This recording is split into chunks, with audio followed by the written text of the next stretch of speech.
imigambi yawe mana ninde wavuguruza icyo wavuze uvuze yego nawavuga hoya uvuze hoya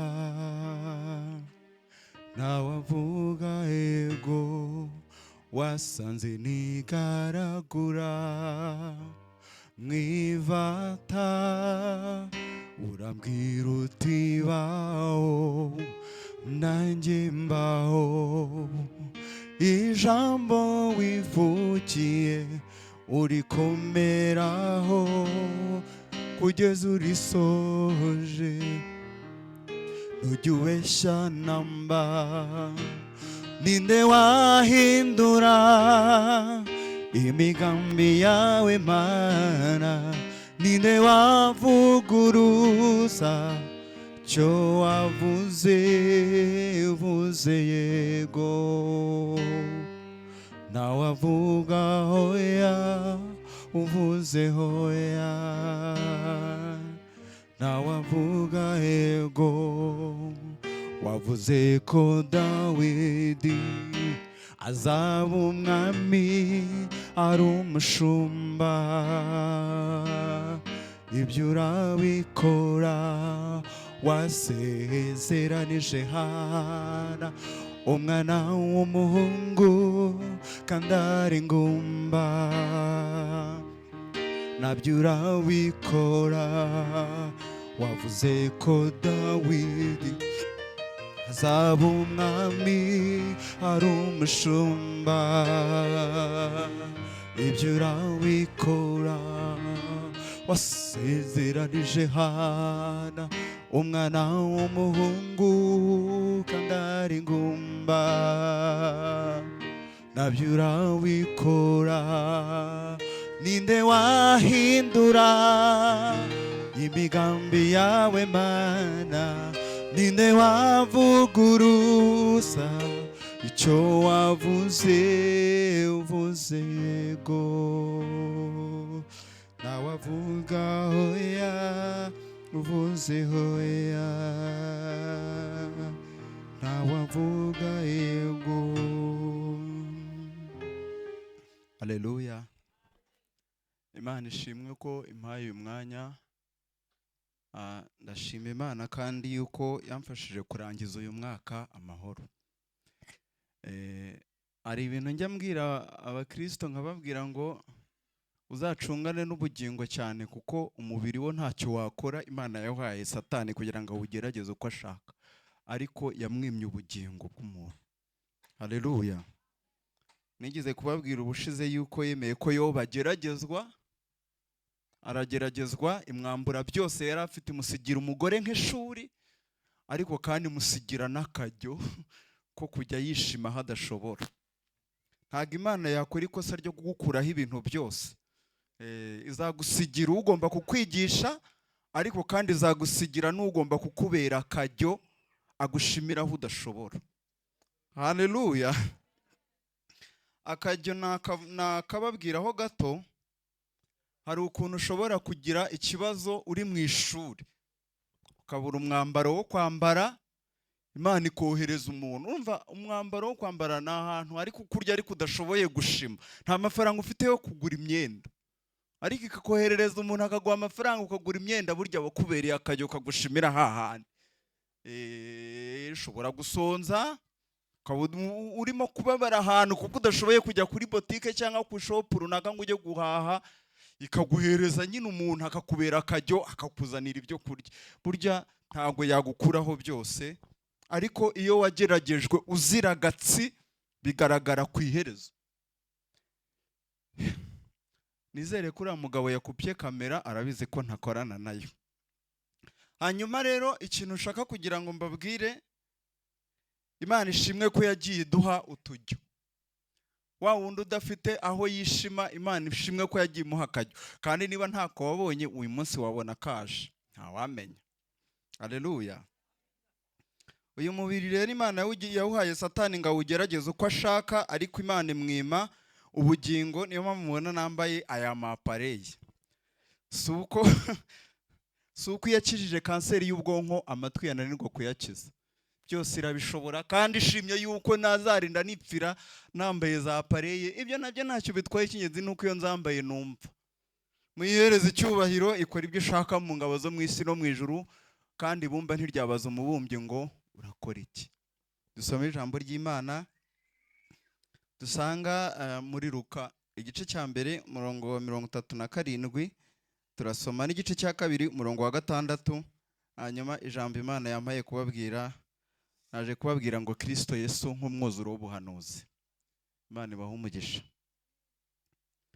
1:37 hari ijambo rivuga ngo kuko ari nta jambo Imana ivuga ngo rihere. 2 umurongo wa 6 hari ijambo rivuga ngo bakiriyo igihe cyo kubyara kirasohora, abyara umuhungu w'imfura, amworosa imyenda y'impinja, amuryamisha mu muvure w'inka, kuko bari babuze umwanya mu icumbi. Mubumbe Bibiliya zanyu rero tuganireho gatoya, umwanya mutoya.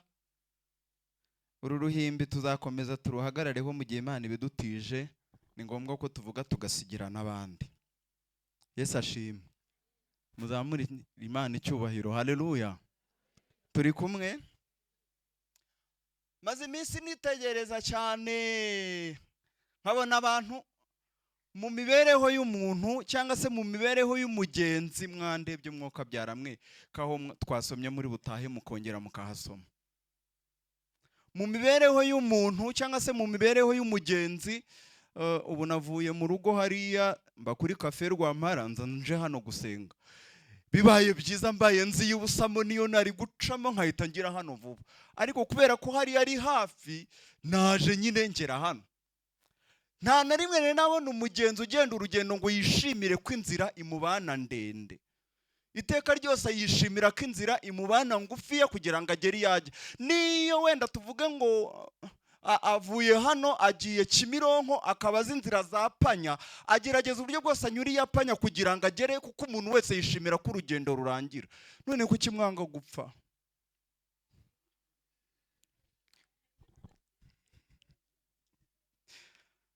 Nta wapfa igihe kitageze, kuko Imana iteka ryose ihamagara uw'igihe cye cyageze.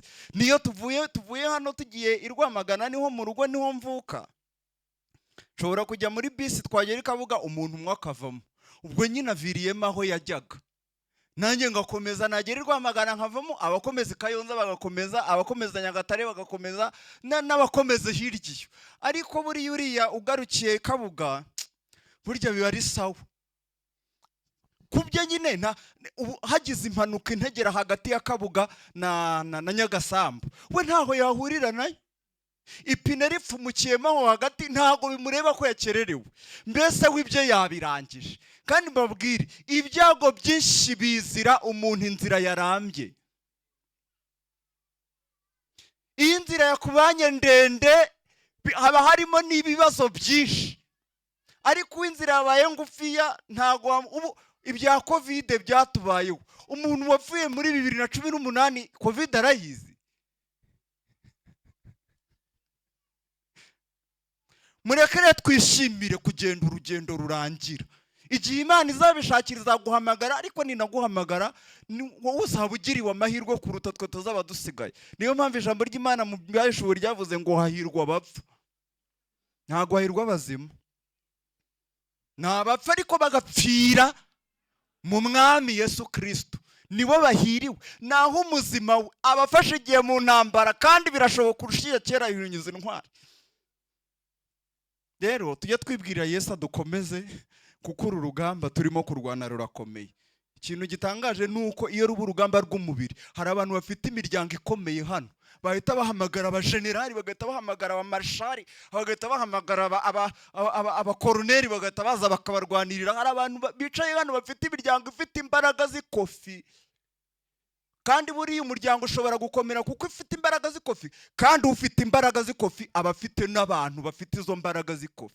Nicyo kigaragaza umuryango ukomeye. Washobora kutaguha akazi muri kampani, ariko akaba afite abandi bantu bakomeye bitewe n'iyo kofi. Se waba ntacyo ufite ukagira abanyembaraga b'ikofi? ariko rero buryo dufite na Kristo abo bantu baraza, kuko Yesu niwe butunzi bukomeye dufite muri iyi si. Haleluya, haleluya. Nasomye ijambo ry'Imana mu Migani 22:4, sanga hari ijambo ryanditse ngo ubaha Uwiteka akicisha bugufi, ingororano ye n'ubukire, n'icyubahiro n'ubugingo. Ngiye kureba nsanga iyo bavuze ubukire twese dukoma amashyi, ariko nta wabarenganya, igiti cyose kigwiraho kibogamiye. Siko bimera? Buri igiti kibogamiye iburyo umuyaga ugahuha, nyine iyo kiguye se cyagwa ibumoso, nyine ubwo aho kibogamiye niho kiremerereye, ni naho kigwa. Rero iyo batubwiye ngo akicisha bugufi, ingororano ye n'ubukire, n'icyubahiro n'ubugingo, duhita twumva amazu n'amamodoka, kandi sibyo. Nta mugisha uri mu by'isi n'umurama utumuka, ibya Yesu ntibishira, aramaza wenyine. Nabonye mu Buyapani barimo baratanga impuruza ngo mwihute muhunge, ngo za tsunami ziraje, kandi umutingiti yuje ubutaka bukagira igitengo gatoya. Ya etaje wubakishije amamiliyari, hari n'ibuye risigara rigeretse kurindi, gusa urumva ufite iki? Kandi turabishaka, kandi inabiduhaye biraryoshye, ariko mwitonde ntago ari byo by'ingenzi cyane kuruta gutunga Kristo. Kuko Kristo niwe mahoro y'umutima, kuko hari abantu benshi tuzi batuye muri za mutugeretse, niko babyita, mutu etaje 3 4, bajya hanze nk'abajya munsi y'urugo, bafite byinshi ariko barara barira. Akaba rutwa na wa wundi utagira n'umudaso umurindira, utagira na nyakabwana iba mu rugo. N'ubundi abanyarwanda baravuze ngo urugo rutizera rucirira imbwa. Akaba we yiyicarira mu rugo, agahita abwira Imana ati Imana ndakwinginze ubane nanjye muri iri joro, amen. Agahita yishyira mu mutekano wayo, kandi akaryama, kandi akaramuka. Uwo wabyaryamye cyakaramuka yiragije Imana, n'ufite za dasa na za nyakabwana, hahandi wandika ngo hano hari imbwa iryana. Bose iyo bahuriye mu nzira ntago babikesha kuramuka neza, no kuba ko wabyutse arinzwe n'abakomeye, n'uwabyutse arinzwe n'Imana. Uwo ngo umutekano ukesha abakomeye, ahubwo ijambo ry'Imana ryaramwe ngo Uwiteka abaye atari urinda umurwa, abarinzi barindira ubusa. Niyo mpamvu buri Imana iramutse itwishyuje, hari ibintu bibiri yatwishyuza ntitubone icyo tuyishyura. Icya mbere, ntago yatwishyuza uyu mwuka duhumeka, itwishyuje ntitwabona amafaranga. Icya kabiri, uburinzi duha nabwo itwishyuje ntitwabona icyo tuyiha. Sinzi ugize gukarikira imibare y'umwuka hano dusoza umwaka, avuga ngo umwuka ngo arakarikira, ngo arareba, ngo asanga ngo yaba yarishyuye, ngo imyaka maze, ngo n'umwuka humeka ngo yaba yarishyuye ngo za miliyoni. Nge ndareba nsanga ahubwo biterwa, ngira ngo wenda hako nge mfite Amasengesho yaratashye, mama mwarimu Jani narabimubwiye, yararwariye mu Buhinde, yamaze iminsi 17 muri koma, buri munsi bishyura $1,000, ni miliyoni y'amanyarwanda n'ibihumbi 200 buri munsi. Iminsi 17 irarangira, miliyoni 18 zirenga ziragenda. Abaye ari igishoro ntiwacuruza mwa? Nyine ntacyo utakorera uwawe ngo ukunde umugumane, ariko uwigiye cye cyageze nubwo watanga ibya mirenge aranga akagenda. None tekereza niba ku munsi miliyoni y'umwuka, tekereza ya myaka umaze. Uhera ukiri mu nda burya warahumekaga. Uvuke ukomeze ugere muri ya myaka umaze, amasaha uyakube niyo myaka, ureba amafaranga wakwishyura ngahe? Uzi ko no kuba wicaye hano ari igishoro cy'ubuzima, uri umukandida wo kuba ibintu byose Imana yagennye wabigeraho. Uri muri bomboni yabigeraho. Muyihereze icyubahiro, yarakoze kuturinda. Uwicisha bugufa kubaha Uwiteka ingororane n'ubukire. Ubukire nta bundi ni ukuba ufite Kristo. Yesu nta kindi ahita guhereza ikintu cyitwa icyubahiro. Urumva ni ibintu bikurikirana. Kuba ufite Yesu nibwo bukire bwemewe. Ntago inzu n'imodoka. Imana yararebye mu isi ibona twese turi abakene, kandi dufite abantu twita abakire. Kubera iki? Nta kintu na kimwe watunga ngo wemeze Imana kuri umukire, ntibishoboka, usibye kuba ufite umwana wayo. Haleluya! Uwizera uwo mwana afite ubugingo buhoraho. Yesu rero iyo umufite ahita aguha icyitwa icyubahiro. Ni ibintu bikurikirana. Icyo cyubahiro rero ukibanaho muri iyi si, kabone nubwo waba ntacyo ufite, umeze nka wa mugore w'umushunemukazi, wa mugore w'umwashurami wavuzwe mu ndirimbo za Salomo ushushanya itorero. Bamubwiraga ngo ubwiza bwa Salomo, babumubwira akababwira ati we yagewe rero umukunzi wanjye afite impumuro nziza, aresha n'imyerezi y'Ilebanoni, araka nk'ikizubazuba Salomo nubwo yaba ari mwiza, kandi koko bavuga ko yari umwami w'uburanga, ntabwo yasumba umukunzi wanjye witwa Kristo. Angira amazi se umukunzi wawe iyo ushatse kuvuganira nawe muvuganira hehe? Aramubwira ngo ngiye tuvuganira nawe mu mbariro. Mu mbariro bisobanura ubuzima bwo gupfundikanya, hahandi byagucanze byakuyobeye ijwi rya Yesu uraryumva. Arangije arongera amubaza ngo mbese iyerekwa iyo ushatse kureba umukunzi wawe umurebera? Aravuga ngo murebera mu idirishya, bisobanura mu iyerekwa.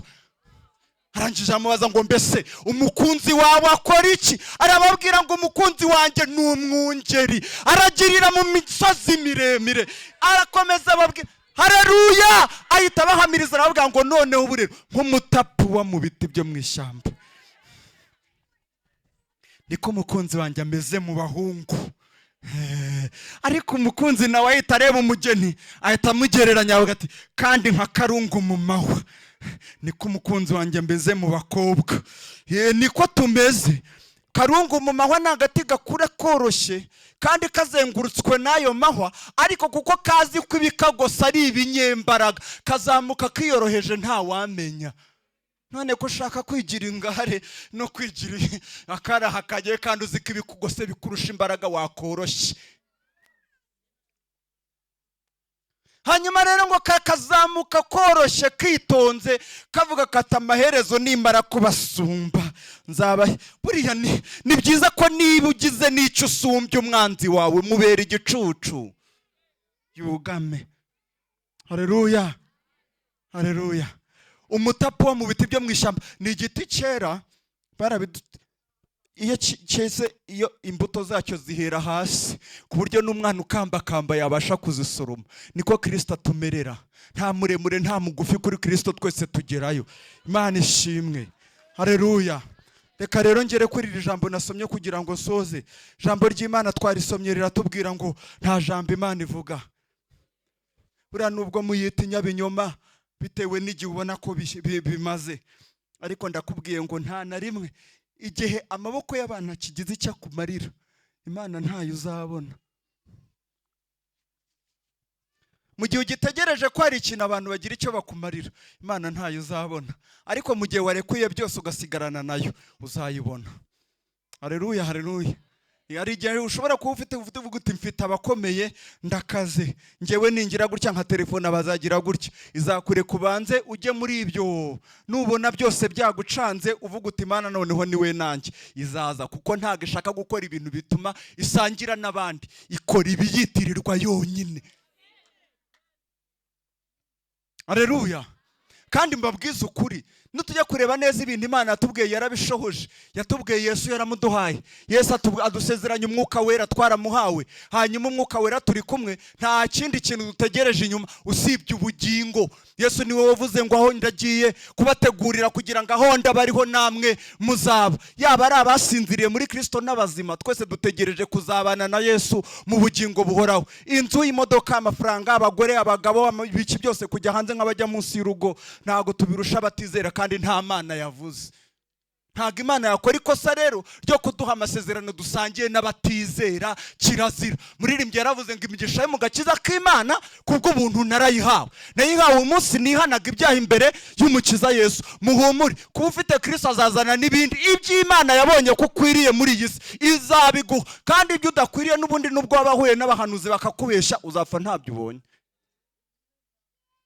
Kwenye nasomye ijambo ry'Imana muri Ezekiyeli irambwira ngo umuntu nagira ibigirwamana mu mutima we agasanga umuhanuzi akajya kumpanuza ngo yumve uko Uwiteka avuga, ngo jya Uwiteka nzamanukira muri uwo muhanuzi subiza uwo muntu ngenderereye ku mubare w'ibigirwamana bimwuzuye.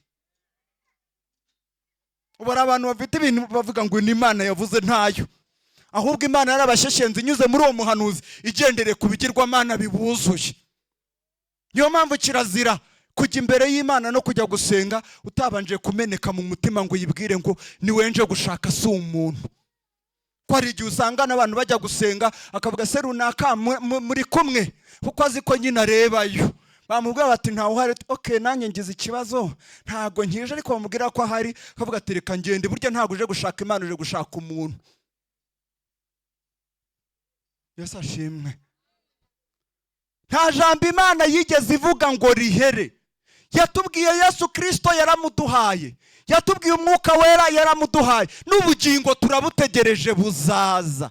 Ariko ijambo rirambwira ngo ufite ibyo byiringiro yiboneze. Kandi ubwiza bw'umugeni wa Kristo buri mu ibanga. Nubwo nyine umuntu ashobora kuba afite inkoni yera, niko babyita, ya nkoni iyobora abantu batabona, akaba agenda gutya, ariko reka mbabwire aka kantu mugatahane. Ntago wowe tubona, ntago ari wowe uri pirate, we tubona nanjye mubona. Yego nyine mu maso yacu uri original, kuko nyine turabona uri ishusho y'Imana, ariko uri pirate kubera iki? Burya original iba mu bitekerezo by'uwaremye icyo kintu. Ntago kumumbona gutya, ariko ndi njyewe wanyawe, ndi mu bitekerezo by'Imana. Ahubwo yanyohereje ku isi kugira ngo sohoze ibyari mu bitekerezo byayo. Noneho rero nk'aka kantu umuntu wagakoze, aka ngaka turabona ari original, ariko ntago ari original nk'aka kantu mu bitekerezo by'uwagakoze. We yaricara aratekereza avuga ati nzakora aya meza cyangwa se nzubaka uru rusengero. Burya uru rusengero ntago ari original. Original ni pura y'urusengero ruri aho ngaho, kuko bagiye bakora bigana. Murabyumvise? Niyo mpamvu uriwe ntakwiriye kugucira urubanza, kuko sinzi originalite yawe muri kamere y'Imana imeze ite. Kuko tuzi neza abantu barimo barakora uburaya hano hanze, kandi ari abana b'ubugingo. Ntabwo uzi igihe bazahurira na Yesu. Yigize kuvuga ijambo rikomeye avuga ngo mfite intama muri uru rugo, ngo ariko n'inyuma yarwo hari izindi, ngo kandi nkwiriye nazo kuzizana. Ntabwo rero dukwiriye gucira urubanza bariya bari hanze. Icyakora icyo dukwiriye nuko twababera umucyo, tukabamurikira nabo bakahabwa ubwo buntu twagiriwe natwe. Hanyuma uw'Imana ishimye kuroba uwo munsi ikamuzana mu rugo. Utarobwe mu mwihanganiraho inyamaswa irasiwe sihigwa. Uyu munsi bayirasira Segem ikagwa Nyarugenge.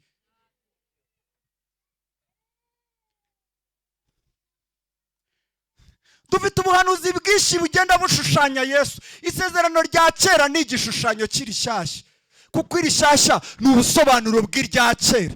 Nujya gusoma neza Abisirayeli mu Egiputa bariyo, ariko ntago baturaga mu Egiputa, ariko bafite agace kabo batuyemo kitwa Gosheni. Haleluya, haleluya. Ako gace kitwa Gosheni kari agace k'amahoro. Gosheni aho hantu yashushanyaga, yahanuraga Kristo.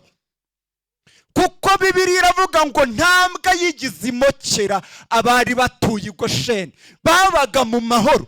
Urumuri rwaburaga mu Egiputa, Gosheni bakacana. Amazi yo mu Egiputa yahinduka amaraso, Gosheni bakavoma.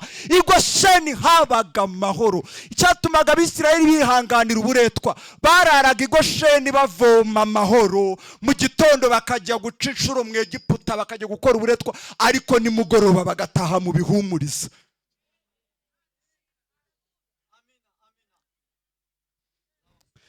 Nasomye ijambo ry'Imana mu kuva rinyereka ukuntu Kristo nawe yahanurwaga. Nababwiye ngo Kristo umwuzuro w'ubuhanuzi. Yahanuye umunsi Imana ibwira Abisirayeli, irababwira ngo nuko mubaga umwana w'intama wa Pasika mu murye. Hanyuma igerekaho ijambo rikomeye, iravuga ngo mwe kuzagira icyo mukura mu nzu ngo mukijyana ahandi, kandi itegeko ntihazagire n'umwe uvuna igufa. Iri jambo Imana yararikurikiranye kugeza na Dawidi abihanuye muri Zaburi. Aravuga ngo irinda amagufa ye yose nta na rimwe rivunika. Yesu amanitswe ku musaraba bamubamba. Mwibuka ko bavunnye igisamba amaguru bwa mbere, bagombaga guhita bakurikiza Yesu kuko yari hagati. Ariko kugira ngo Imana isigasire ibyo yavuze kandi bisohoze, bataruka Kristo bajya ku kindi gisambo bakivuna amaguru. Bagarutse kuri Kristo basanga yatanze ngo ntihagire umuvuna igufa, kuko ari nta jambo Imana ivuga ngo rihere.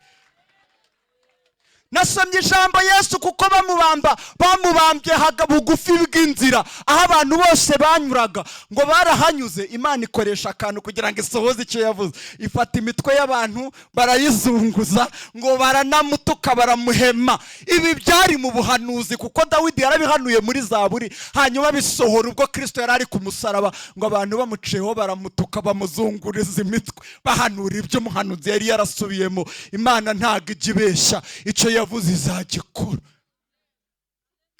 Nongera nsoma irindi jambo ubwo Mika yahanuraga aravuga ngo nawe Betelehemu ntabwo uri muto mu midugudu yose y'Ubuyuda, kuko muri wowe ariho hazava umucunguzi uzakiza abari mu isi ibyaha.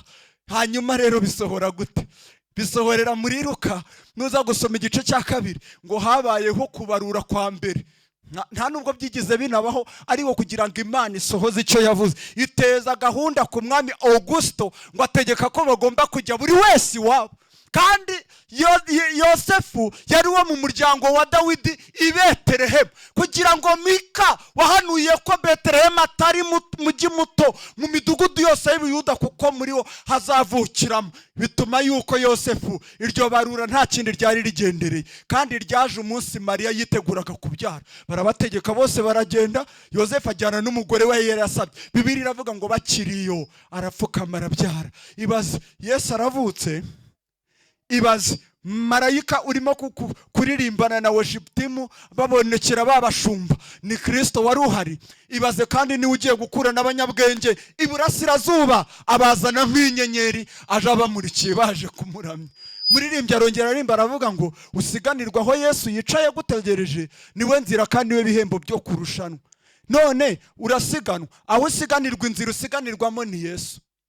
Uwo usiganirwamo usanga ni Yesu, kandi uzagaruka ugahembwa. Tugiye gusenga. Yesu ashimwe. Haleluya. Ntago nasenga ntavuze kuri handova yisogonda naryo rituzuye. Handova ihererekanya bubasha. Bibiliya irambwira ngo utarigeze kumenya icyaha Imana yamuhinduye icyaha.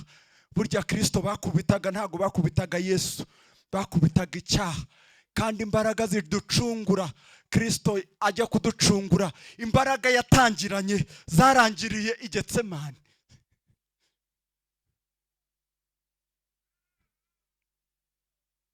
Yageze i Getsemani zamushiranye aravuga ngo data niba bishoboka iki gikombe cyanzanye gupfira aba bantu cy'indenge.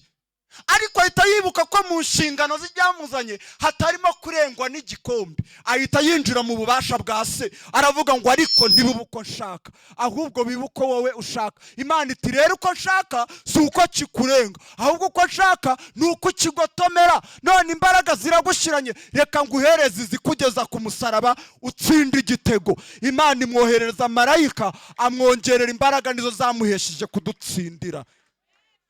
Haleluya! Hari umuntu wigize kumbwira akantu keza ndafashwa ngo burya abantu babambaga Yesu nta yereko bagize ariko bari barifite. Bibwiraga ko ibyo bakoze babizi ariko ntabyo bari bazi. Bafashe Yesu bamushyira ku musaraba, ukuboko barakubamba nuko barakubamba, bafata akaguru bakagereka ku kandi bashingamo umusumari, ariko ibyo birenge babitereka ku kabaho. Mujya mubona ku musaraba babitereka ku kabaho barawushinga hagati ya kabaho n'ubutaka. Bari basigaje mu mwanya w'itorero rizajya rihagarara. Muririmbyi aririmba aravuga ngo munsi y'umusaraba w'umukiza Yesu niho nifuza rwose irahebuje ibyo ukora byose Mana, rwose birahebuje imirimo yawe Mana, rwose irahebuje ibyo ukora byose Mana, rwose birahebuje imirimo yawe Mana, rwose ibyo ukora byose Mana, rwose birahebuje nicyo kidutera nicyo kidutera mana guhora tukuririmba tuvuga ibitangaza n'imirimo wakoze nicyo kidutera we nicyo kidutera mana guhora tukuririmba ntiturambirwa tuvuga ibitangaza n'imirimo yawe n'imirimo wakoze iyo nibutse imirimo wakoreye ubwoko bwawe binera kugushima imirimo yawe n'imirimo wakoze iyo nibutse imirimo wakoreye ubwoko bwawe Yesu we binera kugushima imirimo yawe imirimo iyo nibutse imirimo wakoreye ubwoko bwawe mwami wanjye we binera kugushima sindambirwa habe namba imirimo wakoze nicyo kidutera mana yaba abagabo n'abagore guhora tukuririmba tuvuga ibitangaza imirimo wakoze izatugirira neza Imana izatugirira neza ayiwe Imana izatugirira neza ayiwe Imana izatugirira neza we ababyeyi Imana izabagirira neza abagabo Imana izabagirira neza we ayiwe Imana izatugirira neza we ayiwe Imana izatugirira neza cyane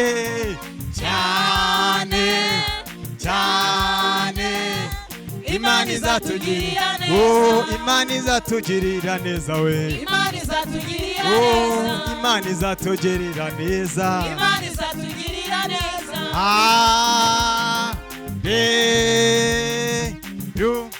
Hallelujah. hanyuma ubutaha mujye muzinduka ugenda ugerageze Imana izagushoboze mu izina rya nde gutura mwarangije gutura mwarangije kumutekereza se mwarangije gutura tubasabira umugisha Imana ibaho umugisha hari na momo y'amaturo iranabegere rwose Imana ihabwa icyubahiro dore kara k'umuhondo wumva yafite kuri telefone mutima uri kumwemeza gutura uhindukire urebe hari dore ngimiri imibare urayireba neza ubundi duture tw'Imana twihera umugisha mu izina rya nde rya Yesu hanyuma rero ikintu mbasabye ntago ari ubuhamya no kugira gute no gushima mbanze nde reka mbanze umukuru wambaye costume ari we Jerive tubanze umukuru sibyo se yitwa Bishop Jerive reka tumubanze mu izina rya nde rya Yesu abandi mwe mwihanganye ntago mbereye dore yanabyambariye Imana imuha umugisha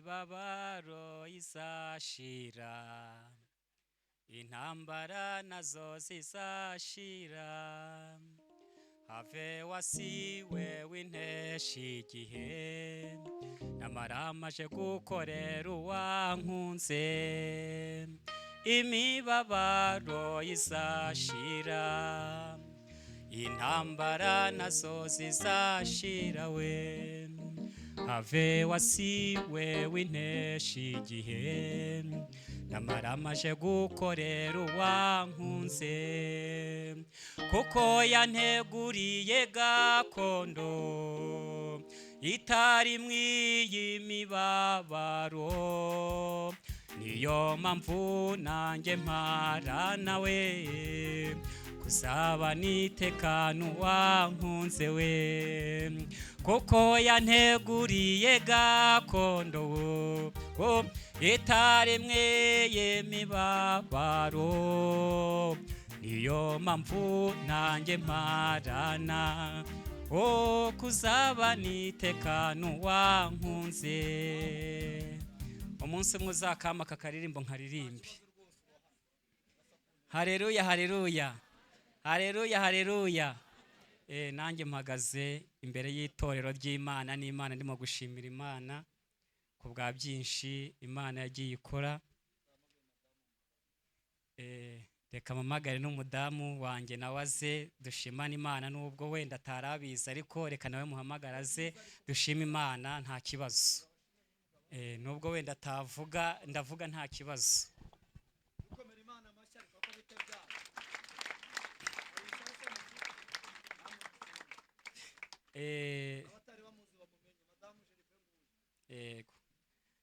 Turashimira Imana kubwo Imana itwongereye imyaka yo kubaho ngewe n'umudamu wanjye, kandi ikindi turanashima n'Imana yuko itwongereye n'imyaka yo mu buryo bwo kubana. Ko twakoze mariage, amakuru nari mfite nuko urugo bari bararuhaye amezi 6. None murabona ko dutangiye umwaka wa 5 nkibana n'umudamu wanjye. Imana yo mwijishimwe kandi habwa icyubahiro.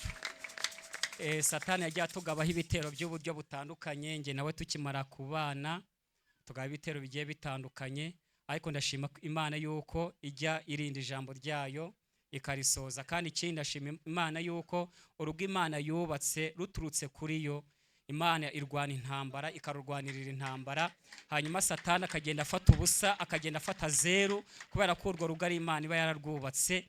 Imana yo mwijishimwe kandi habwa icyubahiro. Igikuru kimagara kijanga ibyo umuntu yashima ni byinshi. Tumye mpagarara aha ngaha ku itariki 31 z'uyu mwaka ushize. Mwebwe mwari murimo guserebura mwishimiye bona ni kurangiza umwaka, ariko nyene ndyamye mu rugo ryamanya agahinda n'umubabaro kubera ikintu cye cyambayeho ntari niteguye ko cyambaho. Ubwo ngubwo akazi nkora abakozi ba Satani, nuko nguko njya mbita abakozi ba Satani. Baraduteye mu kazi nkora, barangije bacomora ibyuma by'imodoka byitwa ama X.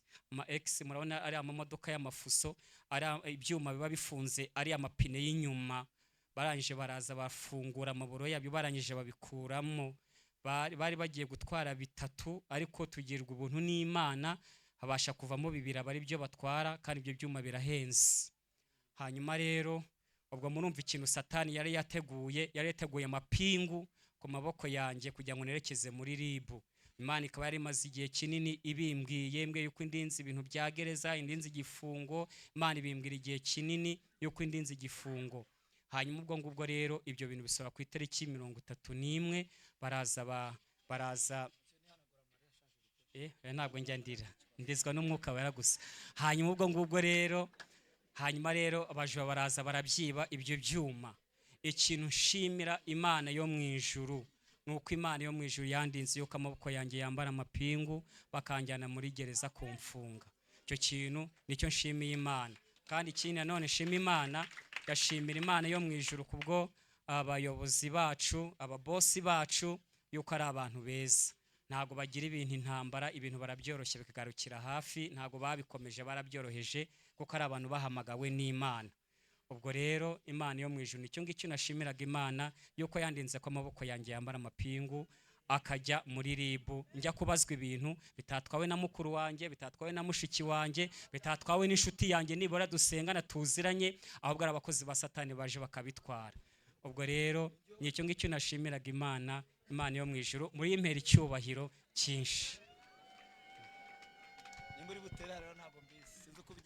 Haleluya. Nshimiye Imana yo mu gihugu cyo mu ijuru. Umwaka wenda kurangira, nafashwe n'uburwayi butunguranye, nagenda nkumva biranze, numva ubuzima bwanjye burashaka kurangira. Ndangije ndavuga ngo Uwite, ndikumva umubiri wanjye umereye nabi, ndumva iherezo ryo kuba mu isi ryenda gushira. Ndasenga, ndaryama, nsinzira mvuga ngo nshobora kubyuka napfuye, ariko sinzi ukuntu neguye umutwe mbona birakunze. Ngiye gusenga Imana irambwira ngo nakurinze gupfa urupfu rutunguranye. Imana ndayishimye ko yangiriye neza.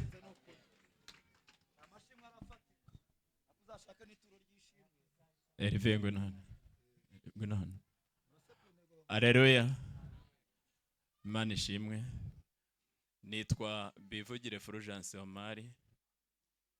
Maze ukwezi kugiye kuba n'igice ndi hano Gikondo. Ari bugomenye hano Segiem nahaje ntahazi. Ngiye kuhamara ukwezi n'igice nterana namwe buri cyumweru na buri wa kane. Ndashima Imana ko nahambariye imbaraga. Naje hano nje mu buryo bw'akazi, akazi nkora ndi umushoferi. Ngeze hano nsanga nta handi ngomba kuzateranira ari hano, nahageze mpayoboza. Ndahamenya mpaze kuhagera niho nteranira buri cyumweru na buri wa kane. Imana irashoboza ikampa uwo mwanya nkabasha guterana. Ndashima Imana rero yuko ikomeje kundindira mu buntu bwayo, kandi nkaba numva nkigumye kuba mfite inzara n'inyota byo gukiranuka. Nyamukuru ikintu cyanteye guhagarara hano nshima Imana, mu gitondo ndiho nsenga mvuga nti Mana unshoboze ngiye guterana terane n'ubwoko bw'Imana. Uyu mugabo yampamagaye kuri telefone. Uyu mugabo twarakoranaga muri agence izi zitwara abagenzi, ubwo nari ntaraza kubinahanga h'Igikondo muri uko kwezi n'igice ngiye kuhamara. Natunguwe no kubona mpamagaye mu gitondo ndi gusenga mvuga ngo Mana unshoboze njye gusenga. Mbona arampamagaye mpamagara mbwira utese waje tukajya gusenga hahandi ujye. Yarazi yuko ari Nyabyondo, ko Nyabyondo arantunya nkunda kujya gusenga. Namubwira nti ko Nyabyondo ntabwo njya ku wa kane, ntahubwo ku wa kane nsengera Segiem, ngwino tujyaneyo naho urahagirira ibihe byiza. Arambwira ati nta kibazo ngiye gufata moto ndaje. Ndabyagura muri nge numva nishimwe rikomeye ukuntu atekereje kumpamagara, ukuntu atekereje ukuntu tugomba kujyana gusenga. Numva nshimye Imana, ndavuga nti mu by'ukuri naza tukagerana mu rusengero. Ndashima Imana kandi koko yaje biraba agera hano. Numva nshimye Imana cyane. Rero nicyo kintu gitumye numva ngize ishimwe. Kandi nanone ikintu musabye, ndamusabye aguma kunde mu nzu y'Imana. Ni heza, haba amahoro, haba umutuzo, haba imigisha myinshi. Kandi nshimye Imana yamuraritse imwongerera imbaraga, imuhe gukomera. Murakoze, mumukomera amashyi kandi mumusabire imbaraga nyinshi. Murakoze. Ubona natera haleluya gusa nawe mujye kwicara mushimana ko yabazanye. Kamanza mvuge haleluya. Niyabuhoro. Simba beshe menya ari nk'ubwa mbere ngeze mu rusengero ngewe. Sinimba mwabonye ko byancanze, ariko gake gake bizaza. So kuba beshe ngewe nabyutse nanifite izindi gahunda naruhutse. Nanjye ugishorongi. Nanjye mu bintu bidafite umumaro. Umutima unzamase wagiye gusenga. Noneho umugore wanjye arambwira ati warisenga guhamagara umuntu gusa ko maze iminsi ndwaye umutwe cyane. Ndava nansengera n'ubundi mu rugo ndongera nigire mu byanyu. Njya nahamagara uyu nguyu ati kuko nakijwe vuba ese wanjyanye gusenga gutya. Haleluya! Haleluya! Kandi ashima Imana ko Imana yanyibutse nanjye yashize mu bayo.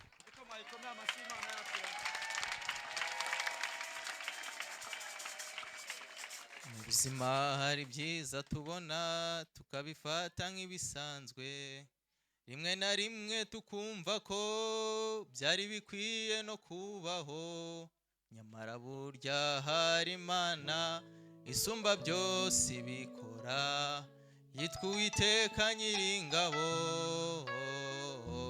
ashimwe. Amaso yacu yabonye byinshi, amatwi yacu yumvise byinshi, intambwe zacu yazaguriye kumukorera, ibyo akora n'imbabazi agira nibyo bituma tumukunda, imbere ye niho hari byose twifuza. Uwiteka ashimwe, ashimwe. Haleluya. Nanjye nshimye Imana akanya nk'akamagaze hano ngaha. Ikintu nshimye Imana ku itariki 23 z'ukwa 12 umwaka ushize, Imana yarambashishije nanjye yengera ikirenge mu cya Yesu Kristo, nanjye ndabatizwa hano ngaha. Icyo ni ikintu nshimye Imana mu mutima wanjye.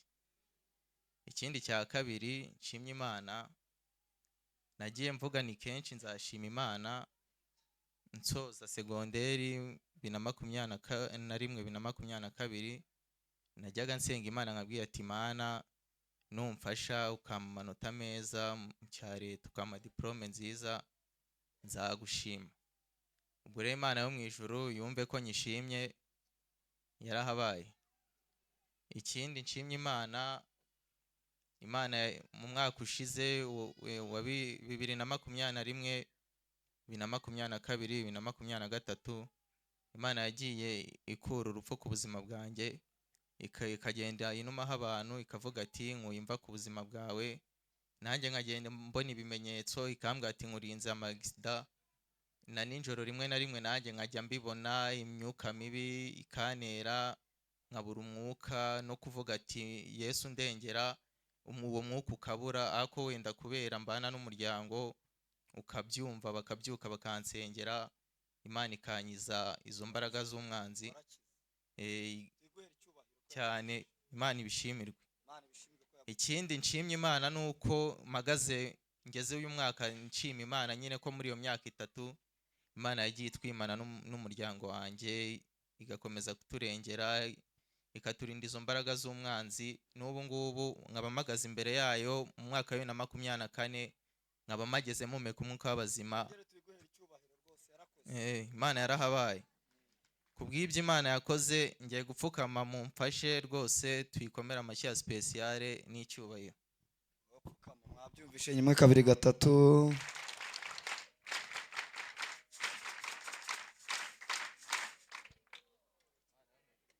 Imana igomeze kurinde cyane. Haleluya. Ndi muri pressure rero bitewe n'igihe kandi umuyobozi nyine igihe niwe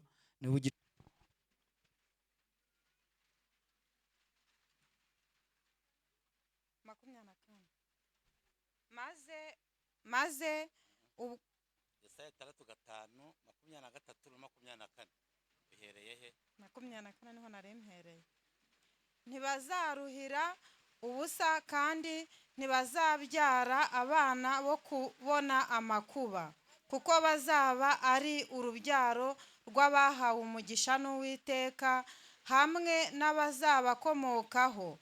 Maze ubwo bazaba batarantabaza nzabatabara kandi bakivuga nzumva. Haleluya. Byari ijambo ryo kubasuhuza mu mwaka wa 2023 abasenze Imana ifite yavuganye namwe natwe yavuganye natwe gutyo. Yesu nashimwe. Noneho iryo ni ijambo ribaherekeza, ijambo ry'isezerano ryanyu. Abantu basenze Imana ntago bazaruhira ubusa. Ashimwe Yesu. Muranyumvishije namwe?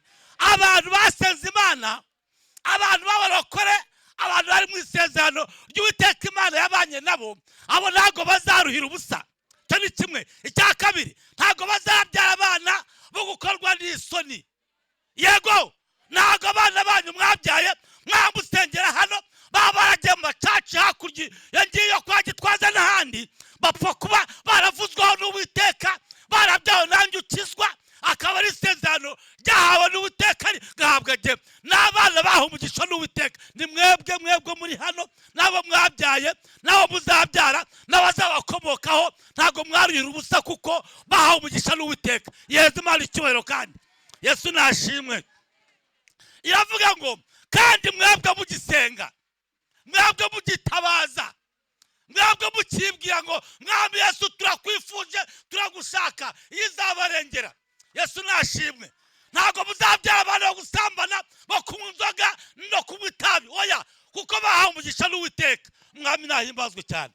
Yesu nashimwe. Ubundi nzagaruka mbivuge neza.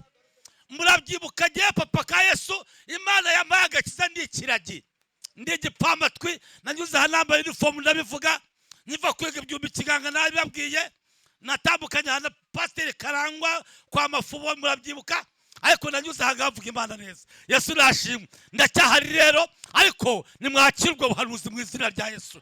Ntago muzaruhira ubusa. Imana yabahamagaye izakomeza igerera yabanje namwe 2023 nubwo byacumbekaga, ariko uyu munsi wa none na 2024 iracyakomeje kubazigama mu izina rya Yesu. Nyagasani Imana yacu mu izina rya Kristo.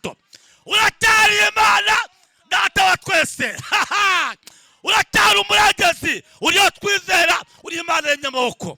Umukozi wawe, umugaragu wawe, igikoresho cyawe, umutumishi agiye guhagarara hano avuga ibyawe, ahanura buno bwoko bwicaye hano. Mugire neza, ndavuga nk'ibisanzwe, nta shema by'akamenyero, avuga iby'Imana Data wa twese n'Umwuka Wera muyoboramo. Kandi Kristo utangiranye nawe usozanye nawe, ariko umuha imbaraga zibasha guhishurirwa ikiteraniro n'ahangaha rikeneye ryifuza kandi ngirigabo Yesu umwambika imbaraga mushobozi. Kandi uracyama amatwi yacu n'umutima wacu ubyakire uhagire imbere yawe, ariko turatesha Satani utawanyikisha abantu ntibumve ibyo ushaka. Imbaraga z'Umwuka Wera ziduhangeho, kandi Kristo ukora nawe bikora guca nk'Imana. Kandi Uwiteka nusozanye nawe nutangiranye nawe n'ubukwe mu bigenze gutyo, nuko tubusabye Imana tubyizeye mu izina rya Yesu Kristo.